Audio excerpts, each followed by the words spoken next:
Jeffrey joins me now to review your thoughts on the big story. Hello, Jeffrey. So what makes an impression for you? The ping pong in Rivers State, the ping pong between the federal government and Labour. Am I not surprised? Loads of ping pong. So it's how these things play out. But at the end of the day, Nigerians will say we'll be fine last. But we hope that everybody finds a point to reconcile and find a common ground, because it's an issue of common ground. Politics in Rivers State as against issues around wage and welfare of workers between the federal government. And we're seeing posturing, we're seeing a bit of subtle grandstanding on both sides. The federal government is certainly grandstanding. When you look at the statement of Lateef Fagbemi, the AGF, and what the police released this morning as against the position of Labour. So everybody's trying to take their own position. We don't want to go to the detail, but let's hear what the people are saying. And that's where we'll start from. NLC, NTUC has decided to start indefinite strike. Why Dogonzo says that's your handle. I just chose to call you handle. So far, labor unions have done a wonderful job. Standing firm for the reversal of electricity tariff hike and disbanding of the bans is commendable. However, a minimum wage beyond 100K may not be a realistic one. Kindly bring it down to between 80 to 100K. That's 100,000. Well, I thought the people would be advocating for more for their own. Well, you never cease to, democracy never ceases to surprise me. Yep. This one is from Nuhu Aliyu, who says, figure out a way to fight for increased productivity, and people should be paid fairly based on their capacity, and watch how the economic situation improves, rather than fight for salary increment, of which 70% of those involved are barely productive, and yet inflation rises. Okay, Sean Adeluka says, I am not a government worker, but I support the labor unions on this action, because Nigerian government must be sincere in whatever they are doing. How reasonable is 60,000 naira to, I want to read it from here, to a Nigerian at this time when we are paying higher electricity bill, transportation is high. Okay. Well, that's not all that is high, but let's leave that and go to another reaction from this one from Kayode Abraham, who says, I am in full support of strike action in the light of the serious economic hardship bedeviling Nigerians, except of course the politicians and political class. In my strong opinion, I have concluded that anything less than 80K and greater than 120K is unacceptable as new minimum wage. I like your position. It's your view.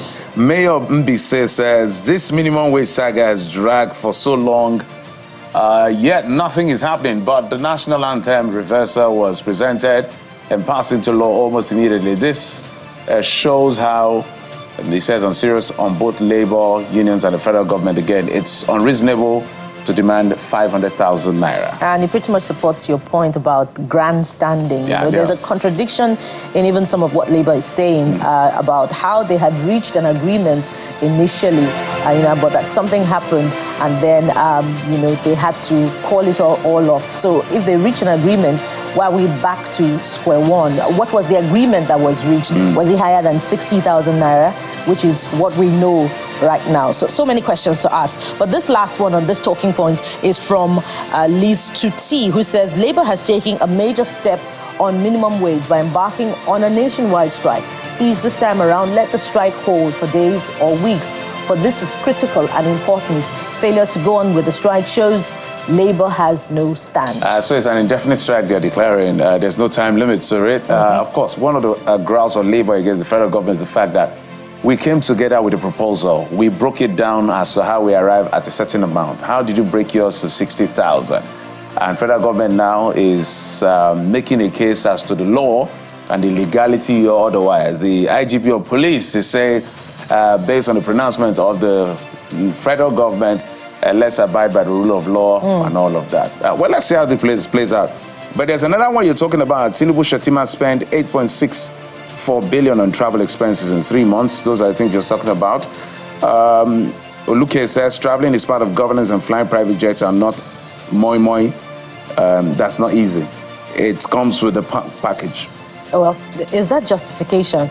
Well, I'm just wondering. It's just a valid question in the light of the circumstances. This one is from Moshe Bolaton, who says, I think we spend too much on traveling, and I wonder why. Even the NAF 001 don't tire. We have embassies in most of these countries. Over 50% of what we budget on recurrent expenses are unnecessary or can be substituted with cheaper and effective alternatives. Okay, Ngbanda Prosper says they keep telling us that there's no money, yet they spend this amount to on travel expenses. It's too huge. They will not ask us to make sacrifices. Sacrifices, I don't know what that means, what he wanted to say there. Well, I was going to ask that what's the budget of some other smaller African countries as against what has been said was spent on travel? It's just a valid question. We're the biggest economy. Okay, we're the fourth largest now. We're no longer the largest economy. We're actually the fourth largest economy because our GDP is about $250 to $280 billion away from what it was in 2022. I remember over $400 billion in terms of GDP value. Well, this last one on this talking point is from Benga Akeju, who says, aren't they wonderful to tell us to suffer small before witnessing their magic economic transformation while the president and vice president spend money like an Arab prince? We need to be honest with ourselves, particularly our leaders should be a bit religious with the poor. Well, I believe they're trying their best. Maybe their best is not good enough. Okay, let's talk about that national anthem. You also been talking about it. The president saying is a priority. I think I saw an interview one time.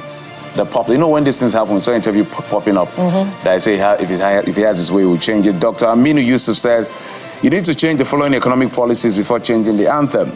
Open borders and allow foreign products to come in without any restriction. Make the value of any foreign currency not more than 100 naira. And make fuel pump price 15 naira. Wow, this will be magic. That be realistic? Okay, so let's go to this next one. That's some real tall expectation. Very tall. This one is from Ani Upana. I hope I got your name correctly. How does the president of a nation feel after saying this? Inflation, insecurity, poverty. There are many other issues that should fall under that priority. The national anthem was never an issue. Well, it seems as if there is... of course, everybody will have their own There are more who are tilting towards this side of the opinion on the new national anthem. I think the argument here is not the national anthem, is whether it's a priority or not. That's this argument for them.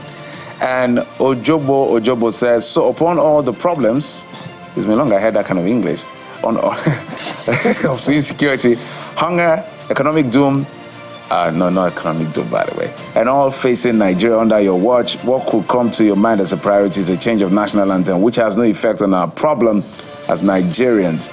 It's okay, See, that's what I'm saying, that's the preponderance of sentiment, because it doesn't change the price of tomatoes in the market, which, by the way, is hitting the rooftop right now. And in line with what Nigerians are saying, the new minimum wage, negotiations on the new minimum wage should just be as speedy as deliberations on the national anthem was. So this next one is from Jumi Josh Falade, who says, according to the president, that means that the now former anthem was segregating us. Tinubu de Pleo, if we like, call the most holy person to write our anthem. If our leaders continue to do the wrong things, nothing will change. All right, creative winners, you say, with profound respect to the lawmakers and to the president, we are highly disappointed. This is absolutely unnecessarily and completely misplaced priority. Whoever made them move the motion doesn't mean well for we or for us. I guess that's what you wanted to say. And our hero who's placed, there is time to compose compatriots. I'm not sure, but I'm sure you're trying to say, look, there's time for everything. Right. And the last talking point will be IGP warns against extortion by policemen. So we saw that bit of information coming through on Saturday, where he told them in clear terms, unequivocally, that is not part of this is not the first time. function. Let's be clear, this is not the first time we're in IGP Absolutely, talk. Jeffrey. We're tired of talks. Well, let's just see action. With due respect and profound respect to the IGP, I'm sure that's the sentiment of Nigerians. They want to see action. IGPs over IGPs, I say, remove roadblocks, stop collecting bribes, stop extorting people. It never stops. But sometimes roadblocks are absolutely necessary, particularly for highways that are bedeviled by kidnapping and all sorts of crime. But there is also no mechanism for monitoring policemen who are stationed on those highways, so we don't know we know what they do, really, don't we? The reason why this is an important conversation, before we read the tweet, is the fact that the extortion by the bad elements in the police is part of what causes inflation. Let's be clear. The Agbero is collecting money, police is collecting money, the bad elements, we must say, because not all of them do it, and every other levy is being charged on food that has been transported from one point to the other, and all of that comes to the consumer. So if the IGP really wants to do this and he does this, we're going to applaud him for this. So, but let's hear what the people are saying. Luckyman says, the organization needs total reform. They should recruit more of the educated individuals with sound mental state rather, increase the salary structure. With this, they will discharge their duties in orderly manner and public confidence and trust will be regained. Well, that sounds like Uhuru. But this one is from Moses here. I hope I got your name. Policing is local. How does this message trickle down to the rank and file in my village? Does the IG even know how and which fund is used to run the stations in my local government? State police is long overdue. Well, that's a conversation for another day. That's another debate. Ajuba 101, we're going to talk about that later on the show. Thank you very much, IGP. You've done well. This debriefing and orientation is long overdue. My fellow citizens, you've all heard the word change and command from the leader of the MPF. With this, no more extortion, and don't forget, no greed, I guess wanted to say, no greed for anybody. God bless Nigeria. Amen to that. And this one is from Dr. Juwon Tiga, who says, I was born to know the Nigeria police and extortion as one and the same. That's a big one. I also grew up hearing on a regular basis that the IGP warned police officers against extortion. This is mere rhetoric, nothing serious. Can we be serious about ending extortion by police officers? Some have even said, comedians have even said, remove the police, pockets of policemen, just remove the pockets so they don't have where to keep the money. But anyway, Ahmad Wakili says, please do increase their salary, which is very important. We've advocated for this for a long time, to a minimum wage of 450,000 naira per month and see wonders. I'm sure if you do that, you'll see wonders and wouldn't see any reason to want them again. I think it has to be a two-sided argument. On one hand, we're saying stop extorting people. On the other hand, how about their welfare? Are they being paid well? Police are being paid embarrassing salary, literally embarrassing.